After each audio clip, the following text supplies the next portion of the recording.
Come on in, everybody. Come on in. I was talking to y'all, and I wasn't even in the on the screen. When you come in, give me a shout out. Let me know you're here. I see you coming in. Thanks for joining. It's time for Fusion. We're gonna have a great show, a great conversation, and give you some information about some things that are going on. It's going to be amazing. Tag somebody, share, like, let people know that we're on. I see y'all coming in. Give me a little shout out. Let me know you're here. Hey, Jason. Hey, Shani. Thanks for joining. I'm going to go ahead and get started so we can get into the conversation with our guest. But before we bring her on, I just want to say happy Wednesday and welcome to Fusion. We certainly know that there is a lot going on in our world right now, a lot of confusion, a lot of turmoil, a lot of unrest, a lot of issues that we're facing with racial inequality and injustice. And we have protests, we have, all types of things going on. But I still wanted to go on with the show because, as I stated before, I think that a success principle is, you have to know how to proceed forward, even when there's drama, even when there's things going on, even when there's unrest, even when there's craziness going on. As an entrepreneur, as a business person, as a person of destiny, sometimes you got to keep pushing forward. And so, plus I wanted to give you a reason to turn away from CNN for an hour or so. So welcome. Thank you for joining. We are also live on YouTube. So you can go to my YouTube page and watch live as well. Please share. And as the conversation is going on, hit the love, the hearts or the thumbs up or whatever. So we can, boost the engagement. All right. I want to talk about leaving a legacy. With everything that's going on, we see now more than ever that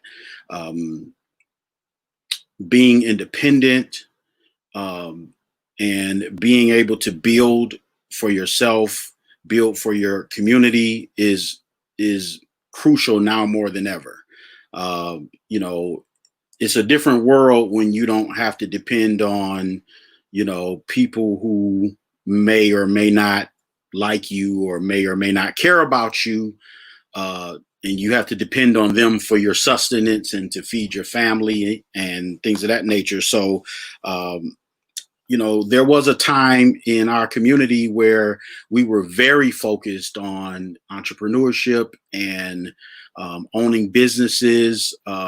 Especially like if you're in Detroit, you remember, you may have heard your grandmama talk about Black Bottom and Paradise Valley, which was, an area here in the city where, everything was Black owned, from the grocery store to the hotel, to the lawyer, to the attorney, to the accountant, to the veterinarian, to the gangster. Everything was Black owned.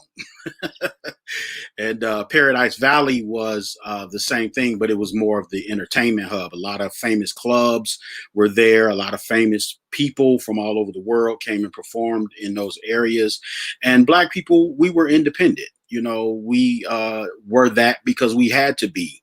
And somewhere along the line, once like Black Bottom got decimated, they ran the freeway through there and tore down the area.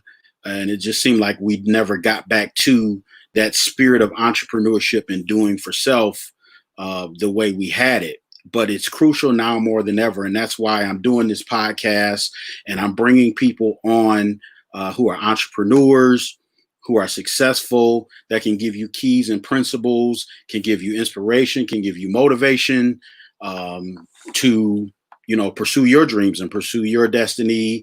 And, I understand that a lot of times that, we have to work jobs and feed our family. But like we've been saying, there's been a recurring theme with the previous podcast of people who at one time worked a job, but they, instead of getting settled and sucked into just the 9 to 5 grind, they took that job as a learning opportunity and stepped out on their own and created their own legacy.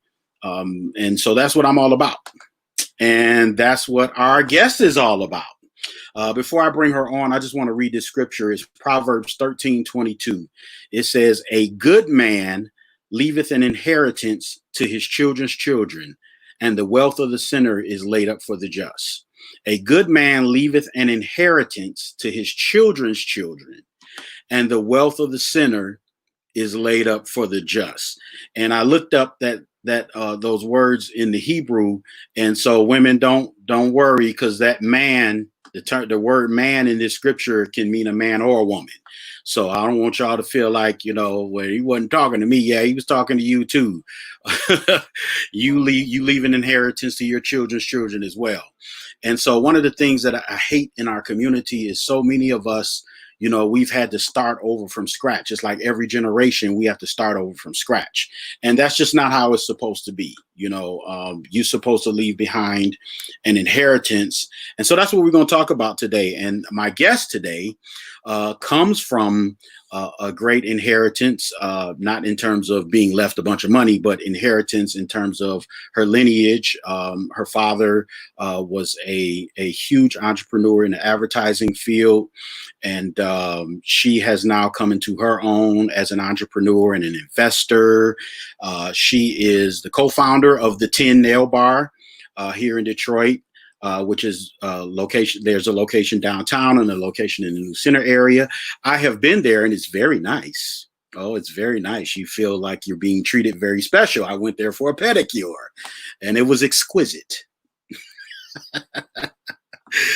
She is also the founder of She Who Dares, and she is the producer and co-host of the Beast Friends podcast, which you can find in the Apple podcast area, and all the other platforms. She'll tell you where to find her. So without further ado, I'm going to bring in my friend that I've had the pleasure of working with, Kelli Coleman. Welcome, Kelli, to Fusion. Hi, Joe. How are you?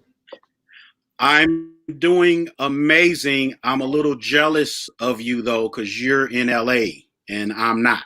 Yes, I just arrived here and I'm keeping it very chill and very natural. So thanks for letting me tune in without all the glam. Hi to everyone watching.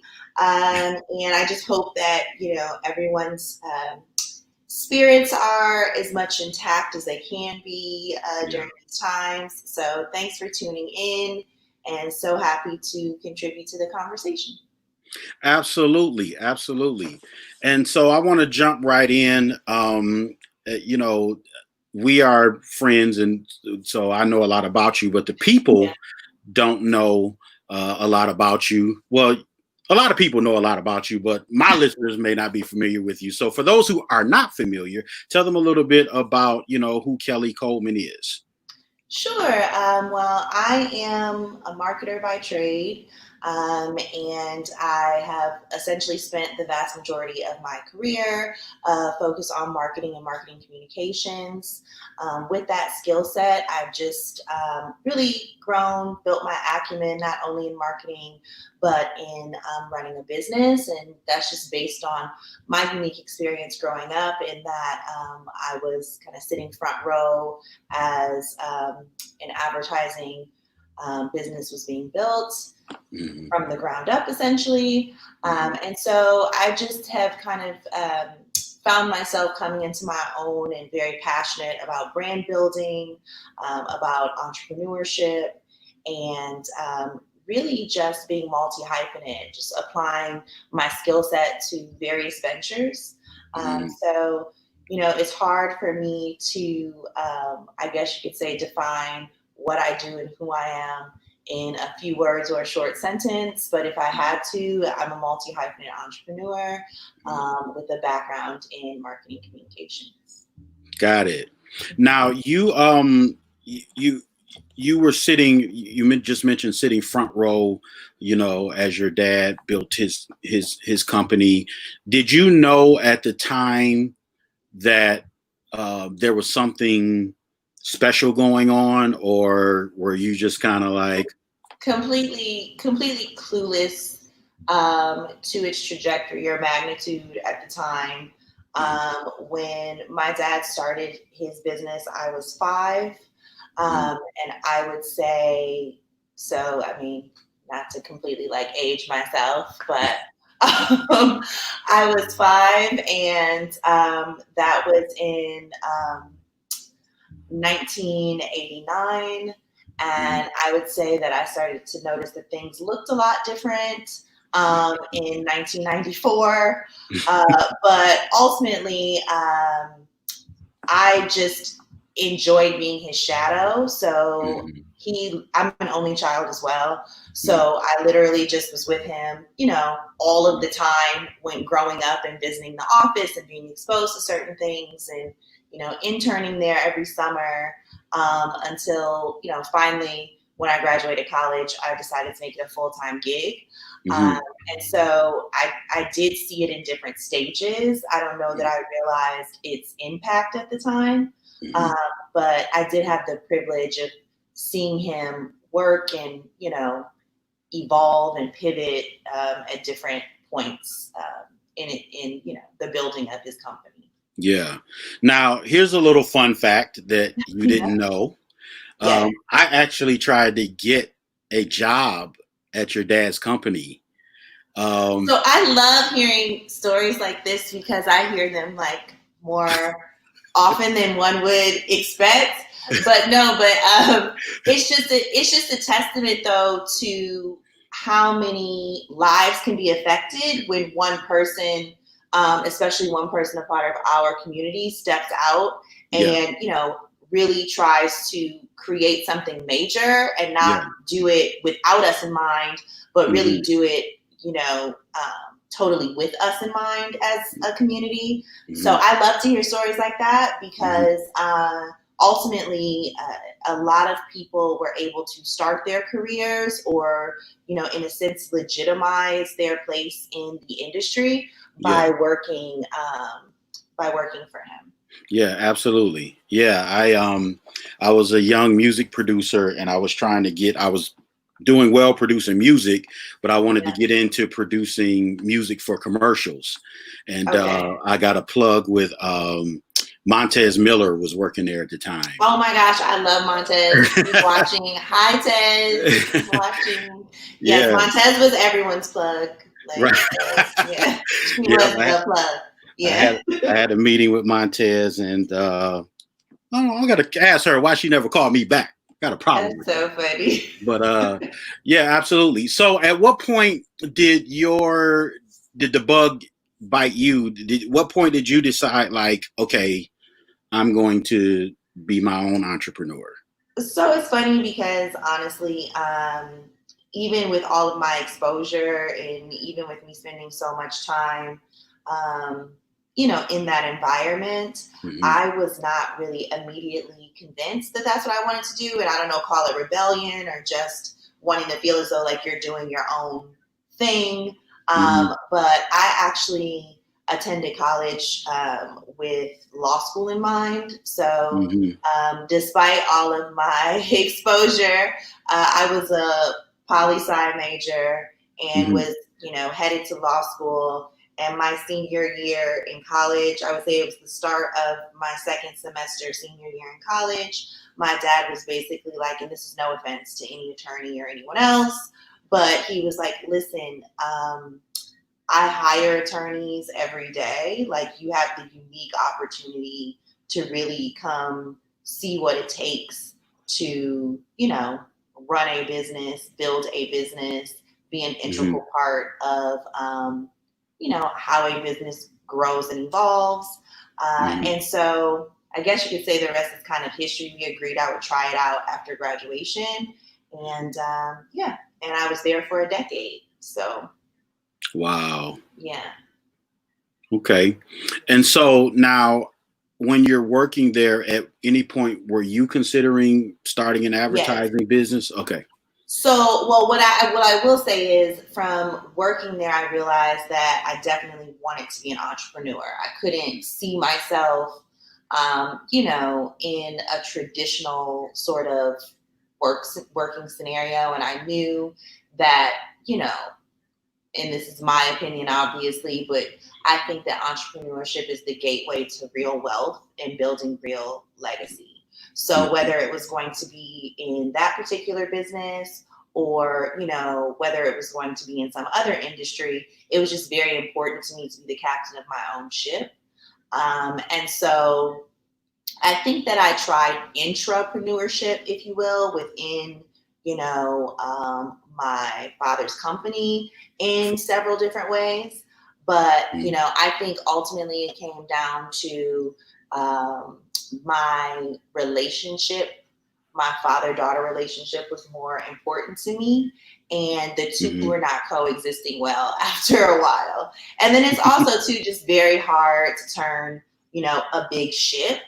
And I also think that, Black males in places of power who have fought really hard, worked really hard to get to where they are, I think it's just a bit more difficult for them to relinquish a certain level of control. And so Mm. I'm candid about that because I think it's something that we do need to overcome, Yeah. because a lot of legacy building is about, at some point, um, just loosening up the reins a little bit and trusting the next generation. And so, again, I'm always candid and direct, so I can't help but to be. But that was a lot of Mm. the reason why I think that, I decided to strike out on my own, and kind of Mhm. start to create my own path to entrepreneurship. But it wasn't without trying to evolve within the confines of the existing business. Okay. Now I want you all to pay attention to something very important that she said, and I want you all to realize, entrepreneurship is a great path to wealth. Mm-hmm. Um, working for somebody is honorable and it's noble. I don't knock anybody. I'm not one of those people who feel like, like a lot of, because entrepreneurship is the sexy thing right now. And sometimes people have a tendency to talk down on people who work jobs. There's nothing wrong with being a worker, but if Yeah. you really aspire to have real wealth and to build wealth and leave that type of legacy, then entrepreneurship is definitely a crucial pathway. And uh, Definitely. And yeah, I mean, that's a great point to make. I'm sorry, I didn't mean to yeah, interrupt no, you go ahead. though. But no, that's a great point to make. And I always make the distinction that there is absolutely no shame in working for someone and having a job. As a matter of fact, it's the smartest way to start out. Um, when you have aspirations to be an entrepreneur, because you're essentially learning on someone else's dime, and in a lot of ways, you have the ability to fund whatever said, business that you are seeking to get into. So by no means am I a 9 to 5 shamer. And again, my experience is very unique. Mhm. But I do think that entrepreneurship seems very sexy right now, Mhm. but a lot of our community, I don't think, always focuses on scalable businesses, and Mhm. they don't necessarily think about leaving a legacy. Yeah. I think sometimes we get stuck in like the side hustle mentality, Mhm. instead of really, building for future and focusing on businesses we can scale. Yes, absolutely. So now, let me ask you this: at what point did you realize? I'm going backwards now. I'm going back to you growing up. Okay. At what point did you realize, hey, we don't live like everybody else? um, And what was that like I for you? I would say it became probably most evident in, like, I guess, my later years in middle school. Hmm. But I straddled the line for a while because I had to do the code switch thing very early because I went to private schools pretty early. Hmm. My parents were always very adamant, though, about like, I mean, if people are familiar with the Detroit metro area, I grew up in Southfield. And, Southfield back when I was growing up was predominantly like, middle to upper class Black families, along with a lot of Orthodox Jewish families, because we had a pretty prominent synagogue close by. And so for me, they were always very adamant about us staying like in the neighborhood, like in Southfield, but they sent me to private school pretty early, which I appreciate their tactic, because I think it has made me a much more well-rounded, versatile person, and that they were very intentional about that. Hmm. But yeah, I think that it was like, okay, we have a bit different circumstance when I started going to private school. And I think it just became more apparent later in middle school. And a lot of that was just because of, I think I would say, more notoriety that my family received locally and nationally in a lot of ways. But like as a family, I wouldn't have really known per se, because my parents are like the most down to earth people to this day that you'll ever meet. And they were very adamant about making me that way. So I don't think there was anything that was really like discussed. It was just certain things that you would start to notice. We also moved to a different house that was still in Southfield. That was very unique at the time as well. And, just certain things like that, security in certain situations, stuff like that, that made you realize like, oh, okay, something here is obviously, different. But I think it was more of the attention of others versus anything that was really like discussed or internal to my family, is my point. Yeah, because I've had a conversation with a few friends that grew up a certain type of way, and or people. I have friends now who are doing well, who they, even though they may have grown up in the inner city or whatever, and now they're doing well, and their children are now growing up in a different environment, and sometimes it can create almost an identity crisis, because we see Black as one way, it's represented. Yeah. Yes. And we do it to ourselves in a lot of ways. I think it's something that happens inside of our community more than we talk about. I mean, we know the stereotypes that exist outside of our community as it relates to us, but I think that we do it to ourselves more than we're willing to admit or talk about. I mean, obviously I got teased, and, it was the whole thing where it was like I was bougie, or, like all the plethora of names that like you could think of. But I was very grounded, though, because of my parents, and because they were very intentional about how they raised me, and making sure that the experience, didn't skew too much one way, essentially. I have a lot of friends who I went to school with. They'll obviously remain nameless, whose parents moved them out to, Bloomfield Hills, and they were in private schools all of their lives. And, they had to go through some pretty rude awakenings at a point that was probably like later, than it should have been, as it related to their identities. So, yeah. Yeah. Okay. And listen, fusioners, as you begin to evolve in your quest, and as you begin to become more successful, I think that's the conversation we need to keep having, because we as Black people have to begin to get comfortable with the idea that sometimes you're more blessed in certain ways than other people. I think everybody's blessed, and everybody is no reason to be envious of anybody, but definitely, I've seen people struggle with that, like struggle with, having a little more. Yeah. Yeah. So I would say that in our community, and Joe, we've talked about it before offline, I feel like in our community, we do a lot of legacy shaming, and I don't really know exactly how or when that happened, because as you mentioned in the intro, Black people historically we've always created for and done for ourselves and our communities. I Yes. think it's a more recent notion that somehow, struggle is the only thing that deserves respect. Right.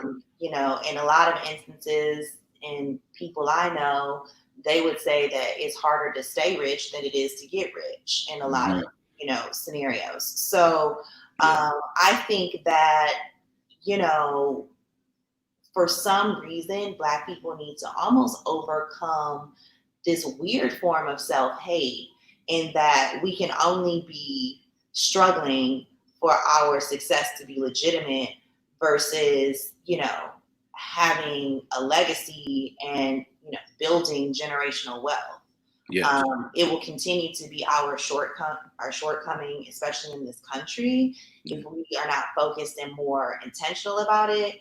Mhm. No one is going to do it for us. I think that is more apparent now than ever. Yeah. Um, and so I think the sooner that we are comfortable with success in all its forms, no matter how, one got started, Hmm. and more focused on leaving something for, generations to follow, and teaching them how to manage and what it means to be in the position that they're in, Yeah. um, we'll see much greater success. Absolutely.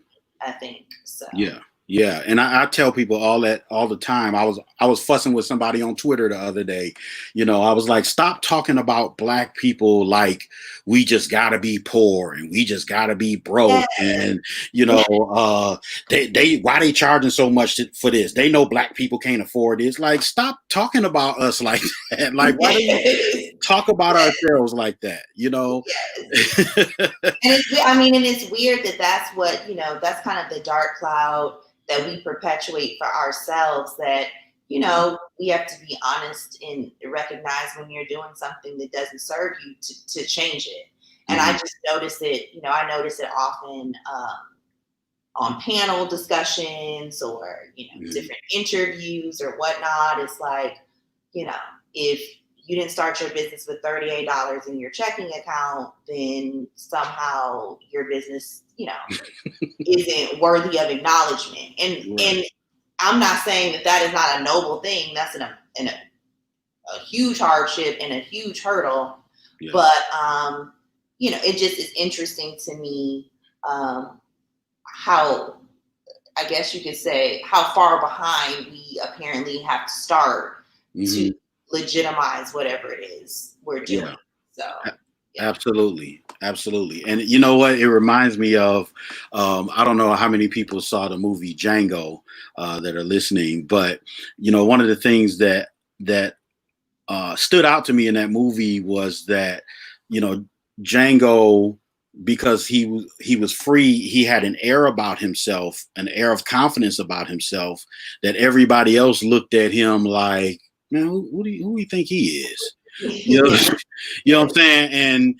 And I mean the character Samuel Jackson played, the thing that stood out to me that was resonated with me so much was when they came to Candyland, like Steven, who was Samuel Jackson's character, got so angry that Jamie Foxx was on this horse. yes, And he was like, who is that nigga on that nag?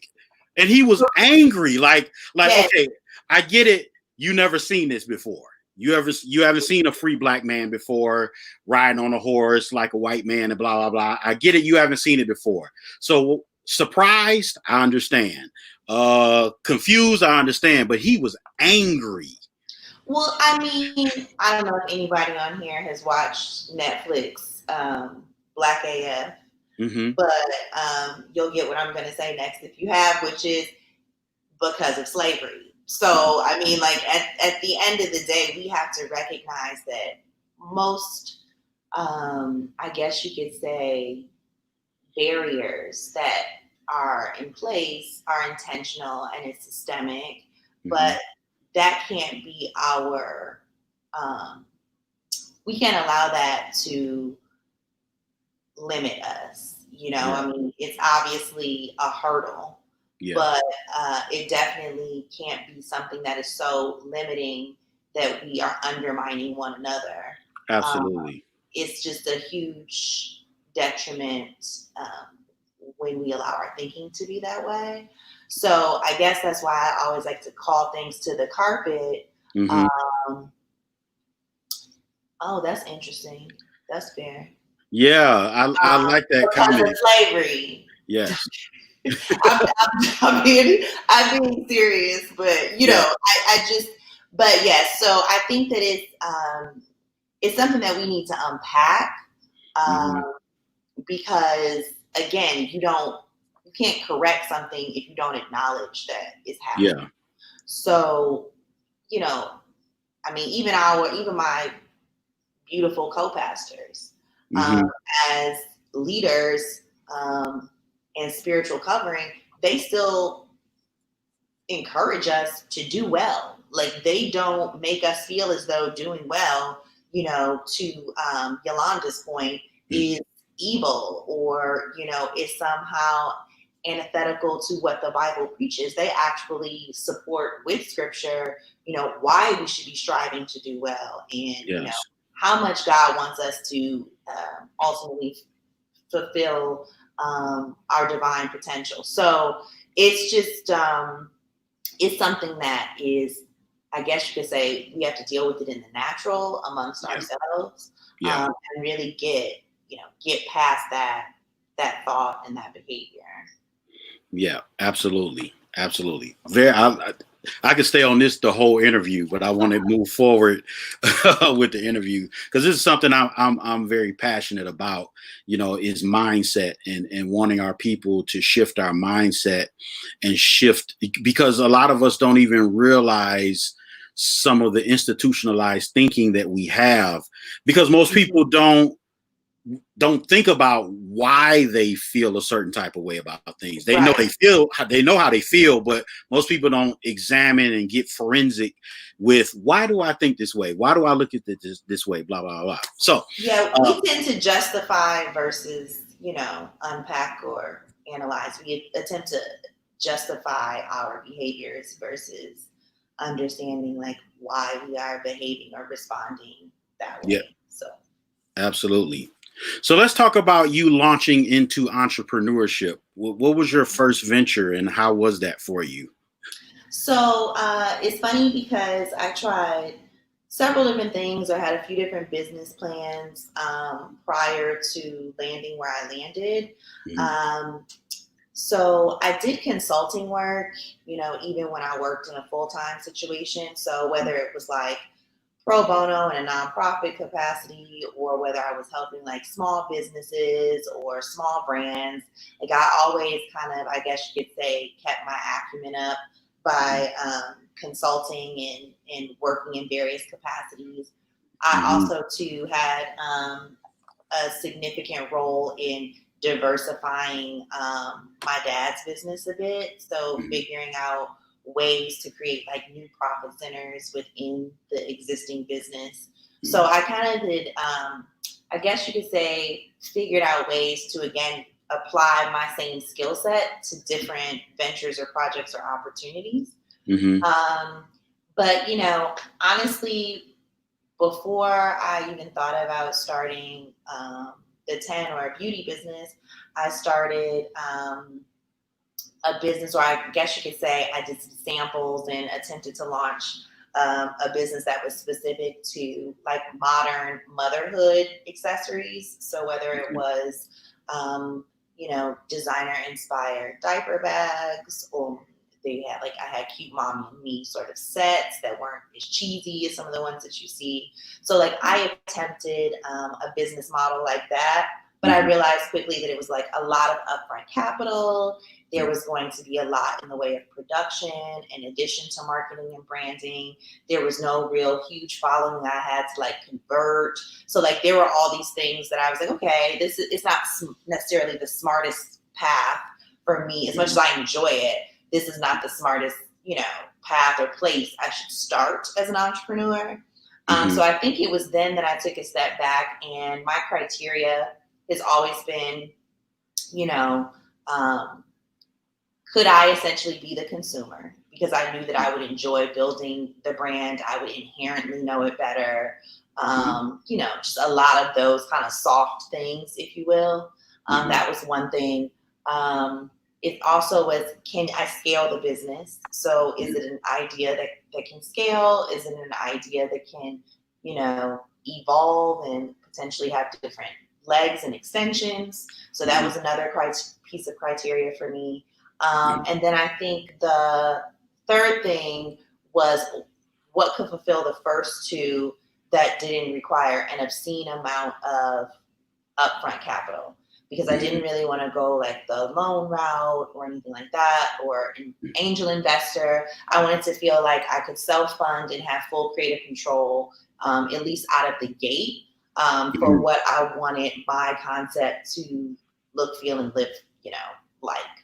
So, when I decided to branch out on my own, it probably took me like 2 years before I actually did it. So Mhm. I always tell people, like, yes, you should be a dreamer, and yes, you should follow your dreams, but that Mhm. doesn't mean that it should be without a plan. Mhm. And, I made some real sacrifices as it related to my lifestyle, where I lived, how I spent my money. Mhm. I made sure that I, was just in a much more, I guess you could say, secure like lifestyle and zone to where I could be an entrepreneur with less worry, if that makes Yeah. sense. So, Yeah. so I did a lot of shifting in that regard over 2 years, and Mhm. then officially branched out on my own in 2016. Those are some very good nuggets with you breaking down what your criteria was for Mm-hmm. deciding what business to go into. And something else you said, I don't want the listeners to miss this, is that you you adjusted your lifestyle to fit where Mm-hmm. you knew you wanted to go. Yeah. And I think that's very crucial, when you have goals. And I mean, some of you all, that are listening right now, to save up capital to start your business, you may have to move back home with mom, or you may have to downsize your place, or you may have to turn in that lease and get something a little less expensive so that you Yeah. can repurpose that money.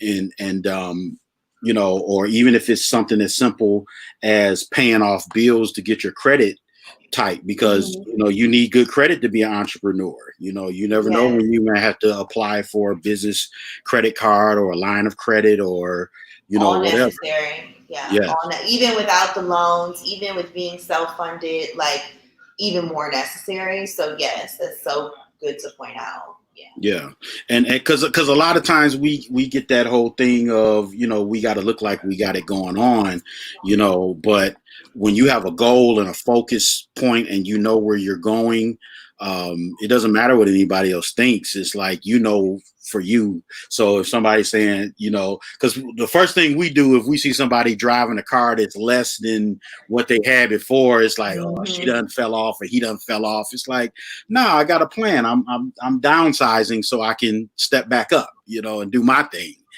And I think that now you mentioned something that's so important. I always tell people too that entrepreneurship takes a certain temperament. So we can talk about business plans, and we can talk about criteria and all of those things. But I think one of the most valuable lessons I took away from being a second generation entrepreneur, and observing and being in the situation that I was in, with my father's business, is that my skin got pretty thick, Mm-hmm. and I realized like really what it took to make things happen. Mm-hmm. And he was not shy about exposing me to certain things, Mm-hmm. and tough decisions, Yeah. as well as ways in which you have to defend your business at times, and Mm-hmm. ways that people wouldn't understand at face value what you were doing, but you knew that it was the best move, or for all intents and purposes you had the best intent. Mm-hmm.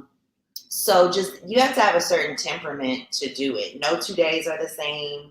Yeah. There will be, you should expect a lot of the unexpected, and not everyone is going to, be your cheerleader. Yeah. So it just requires a different type of mindset, to your point. And I Hmm. think we don't discuss that enough. We talk about the hard things a lot, but we don't really get into how critical it is to be of a certain mindset. Yeah. Your head's cut off. I don't like it. Oh, is it? Has it been the whole time? Yeah. Here, is that better? Yeah. Move it closer. Sorry, I'm like doing camera adjustments in real time. It's okay. You're making it happen. Okay. My makeshift studio. I need to be with Joe and his. There you go. Good stuff. Okay, is that better? Yeah. Okay. Yes. So let's talk about some of the things that you deal with. First of all, let me go here. This is one of the things that I admired about what you're doing. The 10 Nail Bar is, in downtown Detroit, in the heart of Capitol Park. You opened a business downtown at a time where most of us, well, I won't say us because I didn't think it, but I heard a lot of chatter of they're pushing us out of the city. They're pushing us out of downtown. They don't want us down there, that kind of thing. Yet there you are and winning. Yeah. How'd you do it? Right. Okay. So, it's interesting because there are a lot of mixed feelings about, how my business partner and I started the 10, not how we started, but, where we started the 10, to your point. But I think that it just goes back to when you've had a certain foundation and you have had certain opportunities afforded to you, you in some cases need to be that person because I guess you could say you are positioned to do it in a way that maybe others are not. Like you at times need to be that person to step out there and, knock down a wall, bust through a door in a way that maybe some of your peers, could not. And for me and my business partner, I think we knew that we had the ability to secure that prime location as to, young-ish Black females starting a business in the redeveloped area of Detroit. And frankly, a huge reason why we were, coming back to the city to do this was to do it in that particular location. So it was really like, this is all or nothing sort of a scenario. Yeah. But my point is to say is that if you are in a position to do something or if you are called to do something, it is your job to, see it through and have the courage to see it through because you know that most people would not have the opportunity to do the same and you could be serving people in a huge way should you succeed. And that was really our mentality. I mean, I'm very candid about the fact that we had to sell ourselves. They did not want to give us the space in Capitol Park that we have. They had to be convinced. I had to, go into my ad agency day toolbox and make everything pop and, really put on a show, frankly. And they were going to put another burger place in there or something. And it's like, we had to make a case and we had to prove that, this was a more valuable venture than others, who were looking to come into that space. So it just was a testament to preparation, right? It's like, oh, well, when they were asking me to do certain things, in this whole process of trying to get this space, I'm like, y'all don't know that I do this in my sleep, so that's cool. You're going to give me 24 hours? No problem. But like that is like the preparation piece. Yeah. And so I guess to the original statement about, oh, they're pushing us out, they're trying to push us out of a lot of places. Right. You know what I mean? Like, so it's like, are you going to let them push us out? Like, yes, the process may look slightly different for us, or it may be more of an uphill battle. But is that to say you shouldn't be attempting? Mhm. That's just the reality of the situation. Yeah. So yeah. Yeah.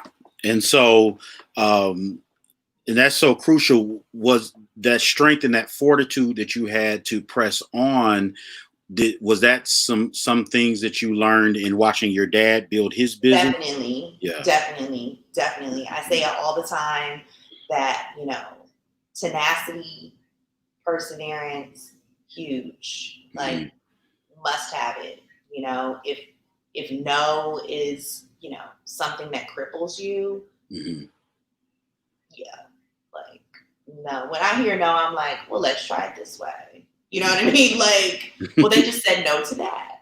Like, Right. what about this? Right. So yeah, so I mean, definitely, I would say it was a huge part of my experience. Yeah. So let's talk a little bit about. You mentioned earlier legacy shaming and the whole concept. We were talking offline about leaving a legacy and building a legacy. What does that mean to you? Well, to me, leaving a legacy.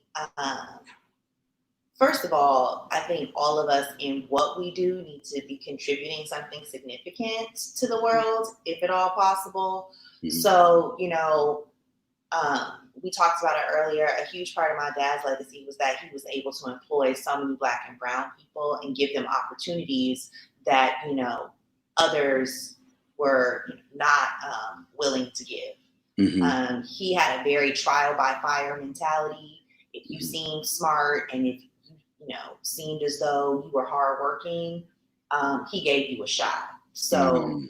if if you screwed up, that was a different thing. But you Right. at least had the opportunity, which is how I learned so much. I mean, he put me in so many uncomfortable, you know, situations where people I had to deal with nepotism, I had to deal with ageism, all of these preconceived notions. Oh, she's just a dummy with a dad who's rich, so Mhm. many different things. And I think at the end of the day, though, it was all about giving all of us an opportunity that others weren't going to give you. Mhm. So I go back to saying that legacy is really about contributing something that goes beyond money, but providing opportunity or a positive contribution. Mhm. Um, that's one thing. I think the other thing is money. I mean, we live in, a capitalist society. Yeah. And, whether we are comfortable or uncomfortable talking about it, money makes a lot of situations easier. Yeah. I mean, I would rather have money. That's just the reality of the situation. And Right. so, and that's all relative. Right. But I think that we should have something set up for our kids, even if Mhm. it is, a 529 plan for college, even Right. if it is life insurance, Yeah. even if it is, a savings account that you start for them, at a young age. It Right. doesn't have to be, a business empire. It doesn't have to be Right. a conglomerate, but there needs to be some consideration for the next generation and helping them out and giving them a leg up because every other community does it. Mhm. We lag behind, when it comes to it's like, oh, well, I did this and this and that for you, and I paid you, closed you, fed you for 18 years. Like you figure it out. Like that's kind of like the mentality, but it doesn't give us a leg up. We need more than a leg up. We need Yeah. 4 legs up out here. So it's one of those things where I think the misperception is that you're supposed to be Robert Smith. But no, like all of us can be setting up the next generation with something, you know. Yeah. So that's a huge part to me. And then I just think too, really being willing to share your journey and be candid and be direct and, have a spirit of sharing and that, others don't have to go through the same maybe trials that you went through. Mhm. That's huge for me. I feel like I'm, part of the reason why I'm on this earth and I'm just so passionate about being real with others so that they can thrive. If there's something that I've been through or I've experienced that, that was difficult for me that you don't have to experience, why Mhm. wouldn't I share that with you? Why would I watch you fall in a hole? Right. So that's another, you know, just knowledge share, brain trust, I think Mhm. is huge as it relates to legacy also. Yeah, that's good. Tell me a little bit about um, being in business, being an entrepreneur, uh, as a black person, but Hmm. also a black woman. Hmm. What are some of the struggles and things that you've had to overcome, or things that you've ran into? Like, do people try to play you because they see you're a woman, or they. Yeah, I mean, I think the word that I would use is underestimate.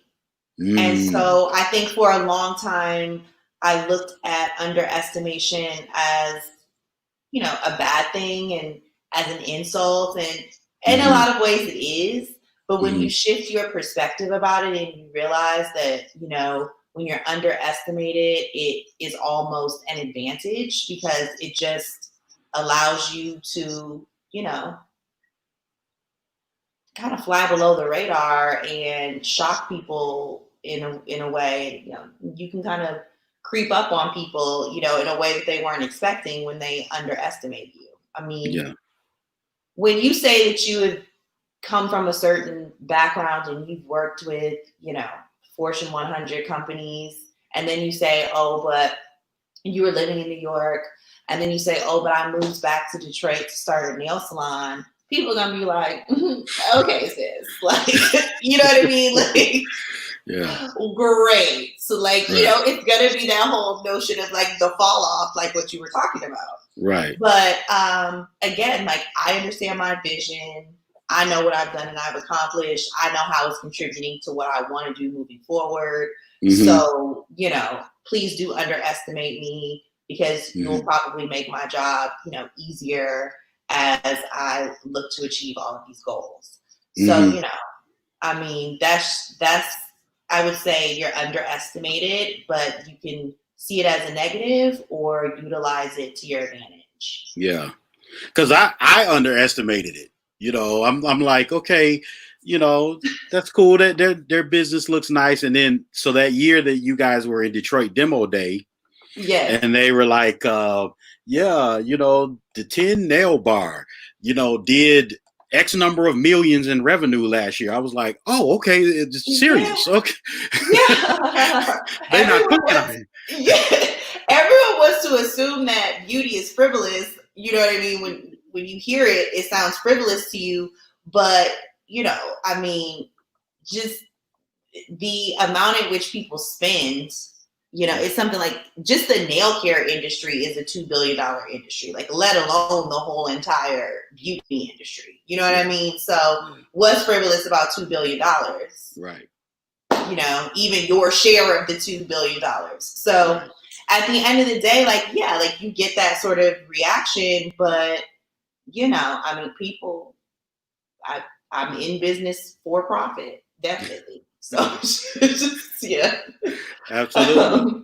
Yeah, so Um, I know we got 6 minutes left because you got a hard stop. yeah. Tell me, what advice would you give someone who's an aspiring entrepreneur, who wants to do their thing? They don't know where to start, or just what general advice would you give? I would say start with be realistic about who you are. Self awareness is huge to me. hmm So be realistic about where and how you thrive and shine, hmm and what your unique gifts and talents are. Do they hmm lend themselves to being an entrepreneur and really essentially being a problem solver, hmm or do those gifts and talents lend themselves to um, being someone who is in more of a supportive role, which is Yeah. critical as well. So I hmm take nothing away from that. My village is what allows me to even like operate. So I would say assess who you are in a very realistic way. Be hmm self-aware, and I think from there, if you are just really passionate and adamant about being an entrepreneur, you really have to marry passion. As an entrepreneur, like there definitely has to be a marriage of like your avocation with your vocation, if that makes sense. Like there needs to be an intersection. It has to make sense for you because the why has to continue to motivate you. Yeah. Like the why has to be there for you, or you're not going to want to do it anymore. Please take it from me. So yes, so that's another thing I would say. And not everyone has to have a scalable business, but I would love for more people to consider legacy and not just entrepreneurship. Entrepreneurship comes in many different forms, but I think starting a business with the intent of scaling and, again, legacy is a certain type of entrepreneurship. So yes. It would just be awesome if we were thinking along those lines more often. Yeah. And I would just say too, I'm really thankful for my experience. Yes, I own the 10 nail bar, but I've also had the opportunity to invest in other businesses in real estate and, just really take what was built and, provided to me to try to maximize it and, not squander everything. Yeah. And I have to remind myself sometimes that, I work for myself now. Like I definitely did grow up a certain way, and I realize that now as an adult, like more than ever.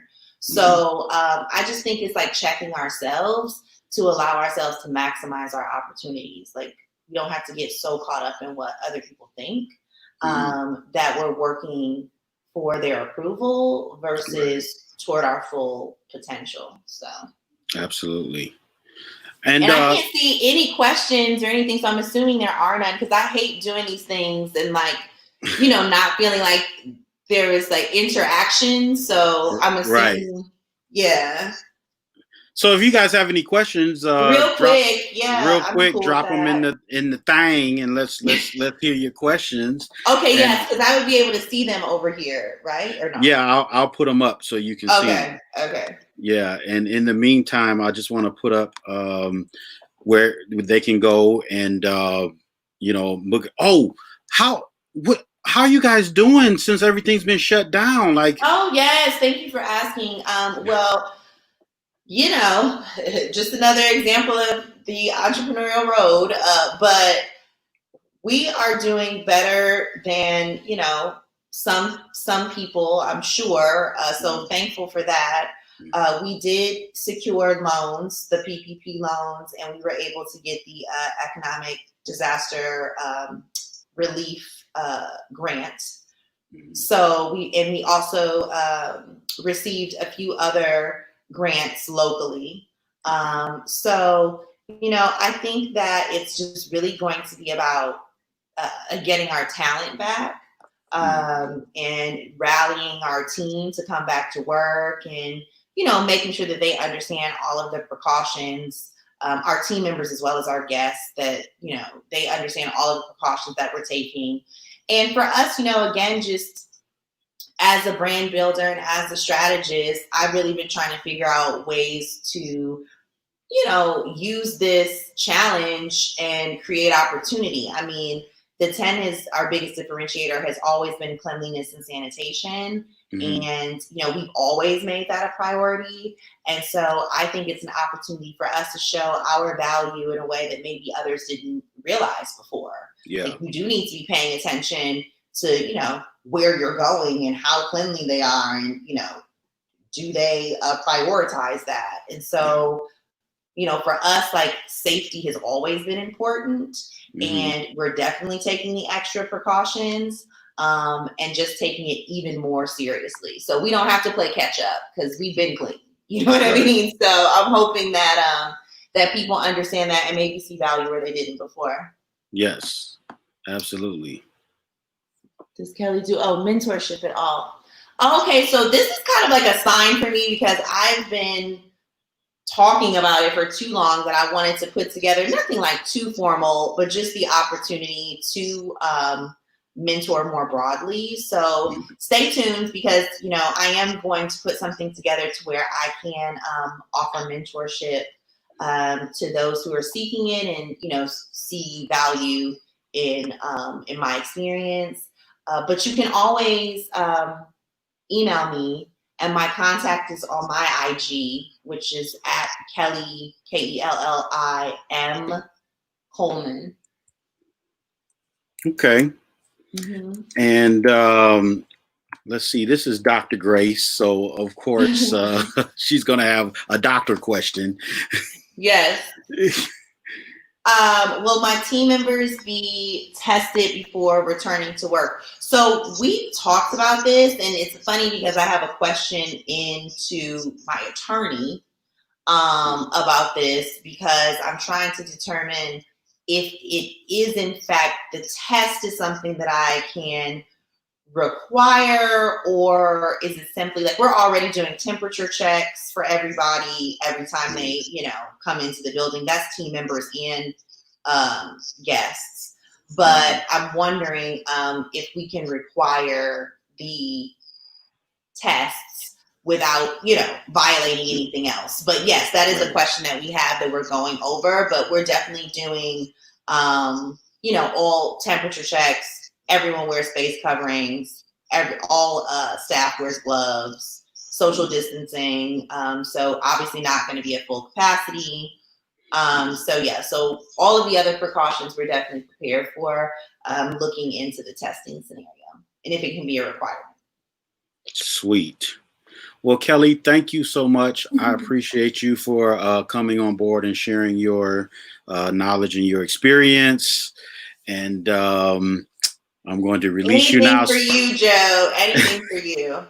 So thanks for having me. I hope that, we accomplished the objective. I so appreciate your encouragement and support and acknowledgement consistently. It means the world. So absolutely.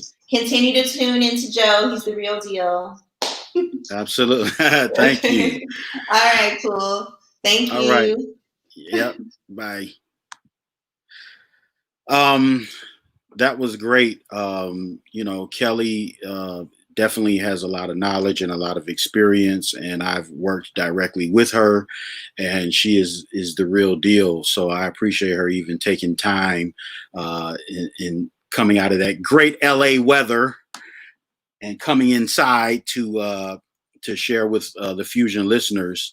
And a couple of things I just want to double back to and talk about, and that is that as a people, we have to start to prepare our minds for the reality that we're moving up and we're doing better. And just because even if you came from struggle or your parents struggled or whatever, that doesn't mean that you have to struggle. And one of the things that bothers me too is when I look online and I see listen, I am not denying that there are injustices, that there isn't oppression, that there isn't inequality in this country, and that there isn't a lot riding against us on a regular and constant basis in this country.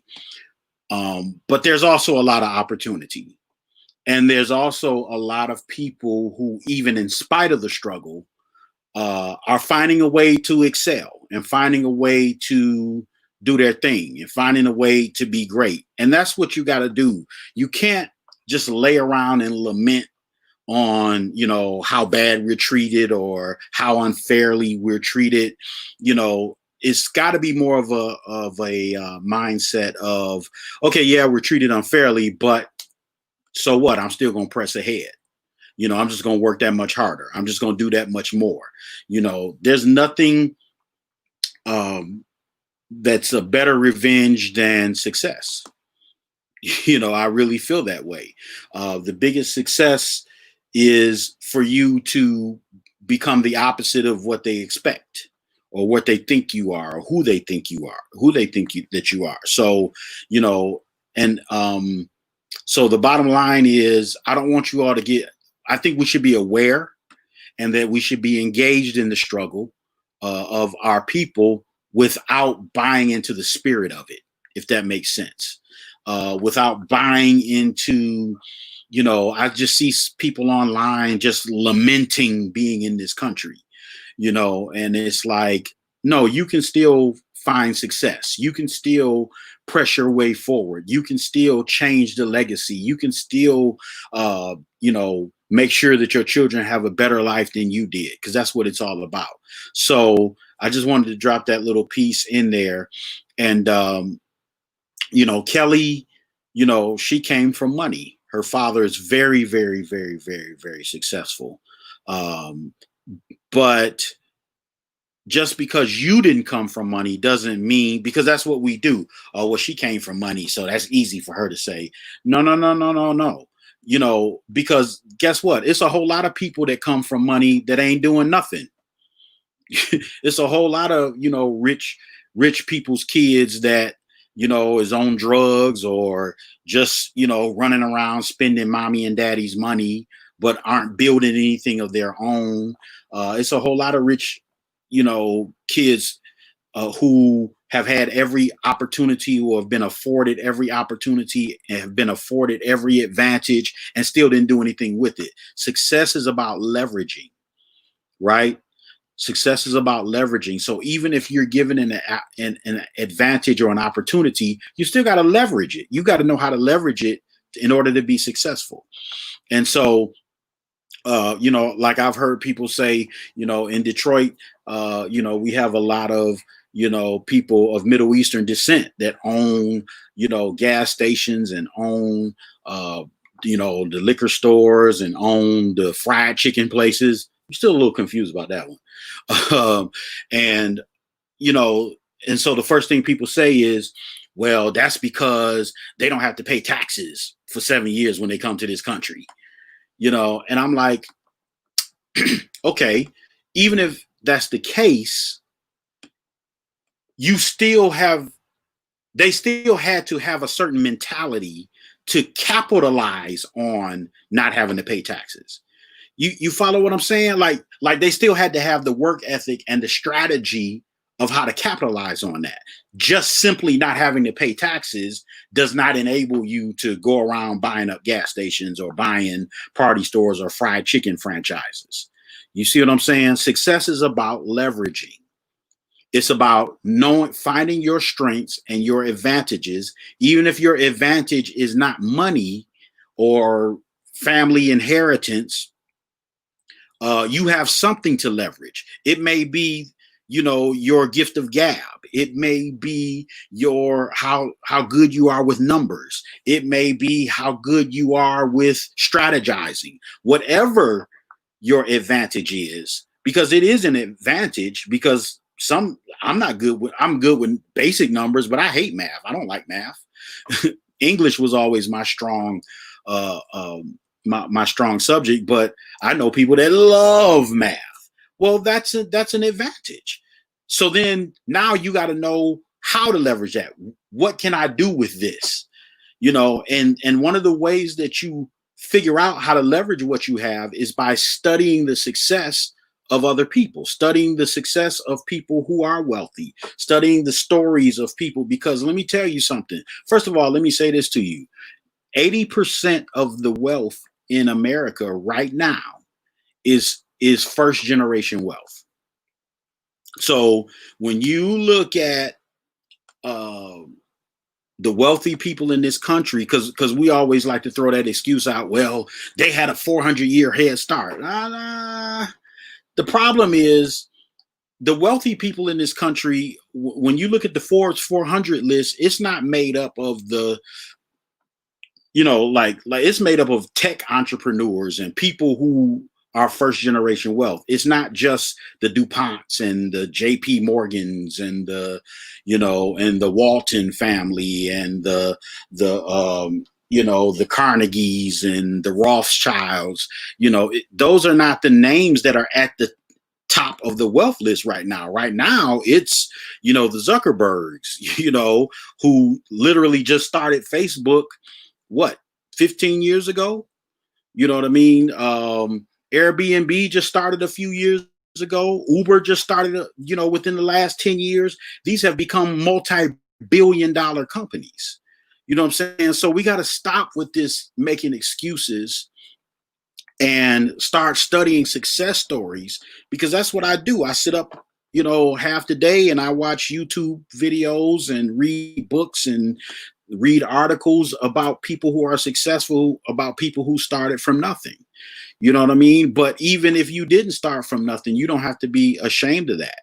And that's what Kelly was talking about with success, with legacy shaming, is that, just because she came from a wealthy family doesn't mean that her story is any less amazing, because she still had to figure out her own way.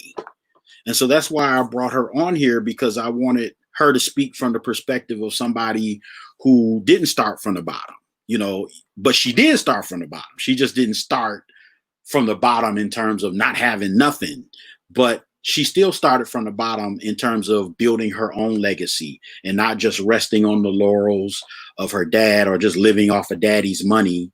You know what I mean? And listen, the reality is many of you have had things like, some of you have gotten lawsuits before where you've had your hands on money. Some of you, have gotten, think about if you took your income tax return for 5 years and just didn't spend it on nothing and saved it up to start your business. You know what I'm saying? We got to start thinking like that and stop thinking instant gratification. You know what I mean? We got to learn to delay that gratification. It was funny because she talked about, or maybe I talked about, downsizing and doing what you have to do to save up your money to do what you want to do. And I was talking to a friend of mine and I was asking them, why is it that we are always in such a hurry to, go get our own place when we turn 18 or when we turn 21? We want to move out and get our own place and get our own car, and then we brag about that and say, I got my own stuff, I got my own car, I got my own house, and we brag about that. So I'm talking to my friend and she's telling me once again about how the Middle Eastern people move. Now listen, we talk about all the stuff they own. Think about how they move, though. She said that because the friend I was talking to lived in West Bloomfield, and she said that her neighbors, there was 3 generations of them living in the same house. It was the parents who were older, then it was the grown children, and then it was their children, all living in this same big house, right? And they owned a chain of Metro PCS stores. They owned a bunch of Metro PCS stores in the city. And the reason why it was so many of them living in the same house was for that reason, so that they could save their money, so that they could pool their money, so that they could spend their money on other things other than trying to survive. We throw ourselves into a place of survival, having to survive so quick. We so anxious, and then, our parents, I think some of that is because of our parents. Because I remember my mama told me, as soon as you turn 18, you either going to school or you going to work. And if you ain't, you getting out of here. You know what I'm saying? And I just wish, or you going to start a business. I wish, or you going to start a business had been on that list, because I could have figured out some things a lot earlier. Even though I did grow up in an entrepreneurial family, my father that raised me was definitely an entrepreneur. My parents owned different businesses, even owned a bar back in the late 60s and 70s, owned a bar. My mama was singing in the choir and her and my dad owned a bar. Go figure. So we got to start moving differently. I share a place with my sister. I could afford to live on my own, but I take that capital that I would be spending on a dope condo or whatever. I take that capital and I put it into my businesses. I'm launching a venture right now. Many of you may have heard me on my live when I talked about the streaming service that I'm launching, and I'm able to channel capital into that, to the startup of that, rather than having to go get an investor. Eventually, I'm going to have to go get an investor, but just to get the ball rolling right now, I'm doing that out of my pocket. You know what I'm saying? I'm taking my, my musician money and my church money and my, gigging money and playing money and all that kind of stuff, and I'm putting it into my future business venture. You know what I'm saying? And so I was intentional, about moving with my sister so that we could split expenses, so that, everything wouldn't just be on me and I wouldn't be able to move how I'm moving. And so, if I don't care if you married, if you say, okay, we got a goal in mind, we got to move back in with with mama-in-law or daddy-in-law, for 6 months or a year, and save up our money so we could, buy this storefront and open our business, or, whatever the case may be. You got to do what you got to do. Long as you know why you're doing it, and long as you have a goal in mind and you stick to the goal, that's what's most important. Okay, so I don't want you all to get caught up in the hype and get caught up in this thing. It's time for us to build generational wealth and leave an inheritance to our children's children.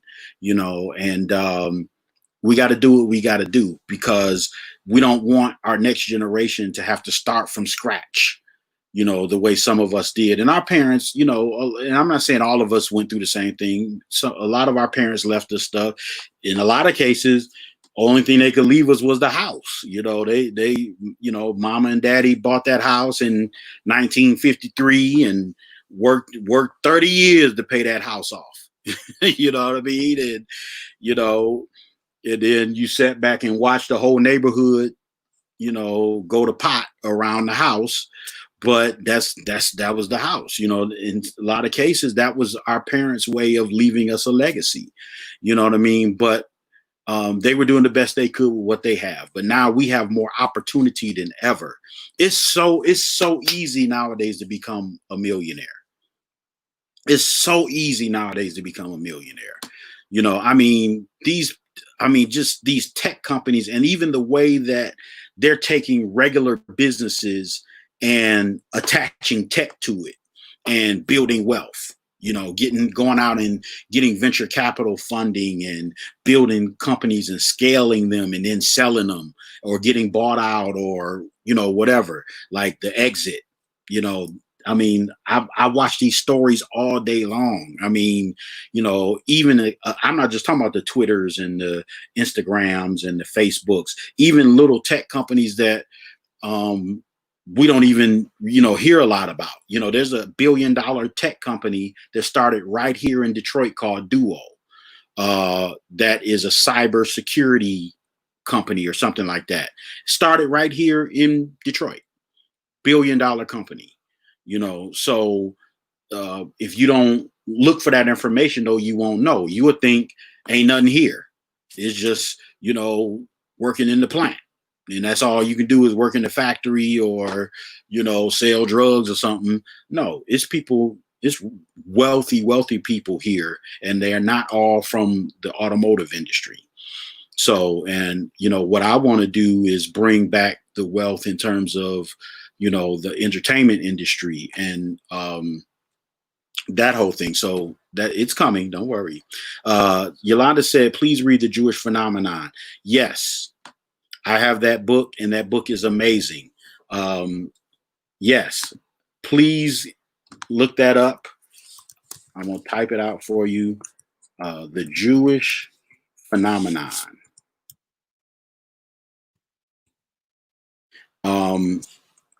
And it's written by a Jewish businessman. I'll just put it up here. It's written by a Jewish entrepreneur, and basically in that book, he just breaks down how Jewish people think, how they move, how they, like you said, how they invest, how they save. There's even a chapter where he goes through all of the Jewish actors and actresses and comedians and famous people, and he talks about how some of them changed their last name so that nobody would know that they were Jewish. Like, to me, Like that strategy. See the way we think, we like, I ain't changing my name. And I gotta change my name. What I gotta change my name for? Oh well, if they don't like my name or what? No, no, no, no, no. It's strategy. Thank you, Brian. Duo song, yes. Um, the Jews, like they did whatever they had to do because they had their eye on the prize. So it was like if I had to change, they had to change their last name so it wasn't such an obvious Jewish last name in order to do what they had to do. Then that's what they did. And I was shocked at some of the names on the list. I'm like, I didn't know this person was Jewish. So yes, get that book, The Jewish Phenomenon. You know, it was. Well, I think it was one part in that book because I read two Jewish books, and the guy was saying like, you know, we were Jews, we were never good at sports, so we just decided it was better to own the team. And then he even goes through all of the Jewish sports teams owners. You know what I'm saying? And he really gets into breaking down. As a matter of fact, I'm gonna read that book again. I'm gonna start reading that book again tonight. Thank you, Yolanda. Yeah, he really breaks down like how they think and how they move. And we could take lessons from them because they're hated, just like us. You know what I'm saying? I have a Jewish friend who's a businessman, and his father is a steel tycoon. So he came from wealth, and he went out to LA and got into the music business, and you know, built a studio out there. Him and I were talking one day, and he was saying, he was like, Joe, he said, listen, like how y'all, you know, like he didn't say y'all, but like how black people like go and vacation in Dubai. He said, I can't go to Dubai. He said, I'm Jewish. He's like, they would kill me out there. You know what I'm saying? He was like, there's places in the world where like we can't go, like we're hated. You know what I'm saying? But uh, their mindset and how they're wired, and it's something else that he said in the book. He said he went through the whole thing of dealing with Hitler and the Holocaust and all that. He said, but one thing about us as Jews, he said, if you take everything away from us, we'll just get it all back again. Because the way that we think and the way that we move and how we're wired, we just don't know anything else. We don't know anything else but ownership. You know, and I can't remember the statistic, but Jews are 2% of the population in America, but they own 80% of the wealth. I think that's the statistic. Don't quote me on that, but he talks about that in the book. He said there's a reason behind that, and that's what that book is. That's what I'm talking about, Miles. Miles said I just ordered it. Yes, that's what it's all about. That's what it's all about, man. So thank you all for tuning in. Here's one thing that I did want to tell you about before we sign off. I wanted to make you guys aware of the Small Business Expo. It's going to be virtual on June 10th and 11th. I suggest that you guys go on and register for that. It's free. Free, as the old folks say. Free. It's free. And they're going to have different seminars on there about small business stuff, you know. And so go on the website, look it up. I already registered, so I'll be checking it out online. It's going to be in person, like they're going to be in different cities with this expo later on in the year. But here in June on the 10th and 11th, they are going to be virtual. So go on the website and register for that. And, you know, sharpen your tools, get as much information and knowledge as you can, even if you already in business, or even if you feel like you're already, you know, knowledgeable about business stuff. You know, you can never know too much. You know what I mean? So go on the smallbusinessexpo.com website, register for the conference, and get you some knowledge. If you want to reach out to me at Joe Smith Worldwide at gmail.com. Joe Smith Worldwide. I've been getting some great reports from people about how encouraged they've been from watching this podcast. And uh, a friend of mine started an insurance company. um, and emailed me and showed me the logo and broke down like what the plan was. And so I was grateful to hear that report. A lot of people have been talking about how they've been impacted um, by this podcast. Also, I got these super cool T-shirts. I got the black ones and I got the white ones, and I'm going to have hats. And I left the mask at home. I got a mask that says Fusion on it, but we're going to build this into a whole movement. So if you want a T-shirt, just hit my email, and we'll get it out to you. It's $20. Okay, 20 $20. So grab a T-shirt. We'll get that out to you, and support. And later on in the year, once we get past the social distancing and we get past the COVID and all that kind of stuff, we're going to do a Fusion Live. So it'll be a Fusion Live event where it's going to be music. It's going to be different speakers giving different information. I'm going to be speaking, and it's going to be like nothing you've ever seen. Like, it's going to be incredible. Like, I got the whole vision for it. And Fusion Live is something that we're going to take to different cities.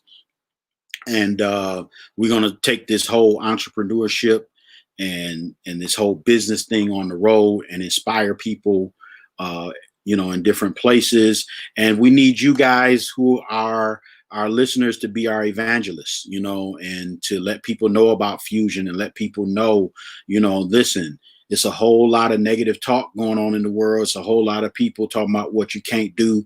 And I'm going to sign off with this. One of the things that I thank God for, I wasn't raised by my natural mother and father. So when you hear me talk about my mother and father, I'm talking about my parents who actually raised me, and they were older.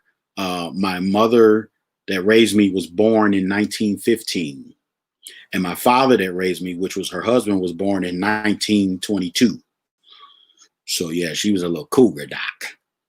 Well, she wasn't. They say you got to be 10 years older to be a cougar. So she wasn't quite 10 years older. But anyway, I always say this. They lived through the Great Depression. They were both from down south, and they came up here to Detroit. They lived through the real Jim Crow. I feel like this is they lived through the real Jim Crow. That's all I'm gonna say. They lived pre-civil rights movement. They lived through the civil rights movement in real time. The 1942 race riot, was it 42? I think, or 47, that happened here in Detroit. They lived through that. And the thing that I thank God for, I said all that to say this, is that never once in my household growing up did I ever hear what I couldn't do. Never once did I hear what the white man won't let me do. Never once did I hear, a black man can't do that. Never. Even with everything that they lived through, everything that they saw in the South, everything, because my mother was born in 1915. Her parents were sharecroppers, if I'm not mistaken. So they came from slavery. You know what I'm saying? And picking cotton and all that kind of stuff. But never one time did I ever hear what I couldn't do in that household. All I ever heard was what I could do. And I watched them. I remember being little and being in the bar. Even though it was a bar, they weren't supposed to have me in there, but I was in there behind the bar. And that was the business that they started. My dad worked for himself. He did plumbing and home improvement and carpentry and construction and all that kind of stuff. And he had a clientele that kept him working year round. And I remember growing up and my mama driving Cadillacs to church with her mink shawl on, and my dad driving his work pickup truck. But when my dad got clean, he got clean. He had the what they call it, the mohair coat, the camel hair coat with the fur collar and the pinky rings and the Longines watch. Y'all don't know about that Longines, Doc. That's old school right there. The Longines watch. And we were a solid middle class family. I grew up middle class and with them working for themselves. I never heard what I couldn't do. And so my thing is, don't instill that in your children. Don't still instill that in your grandchildren, and don't let anybody else instill that in them. In our first episode, you heard what Dr. Nicole Farmer said is that even though she grew up poor, her grandmother used to drive her around to the rich neighborhoods and let them see the big houses and the rich folk houses, and she would take her to the Whitney to eat, and let her get exposed to fine dining and things of that nature. Do that for your grandkids. Do that for your cousins. Do that for your nieces and nephews. Let them see something, better, and teach them that you don't have to just be confined to what your environment is and what your upbringing was. Just because you're poor doesn't mean you have to stay poor. All right. And that's leaving a legacy. All right. So we'll be back next week, next Wednesday. Let's pray for our country, guys. Let's pray for the unrest that's in our country. Let's pray that justice is served. Let's pray for the Floyd family. Let's pray for Black families all over this country. Let's pray for our own safety as we go here and there, as we go to and from. Let's be careful. And let's I believe in watching as well as praying. We're living in rough times right now, but I believe that it's going to be all right. And that's why I keep doing these podcasts, because, when everything settles down and when the protests are over and COVID is over, we still got to live and we still got to build our legacies. So let's keep it pushing. Let's stay focused. Stay engaged, but stay focused. All right. Love you guys. See you next week.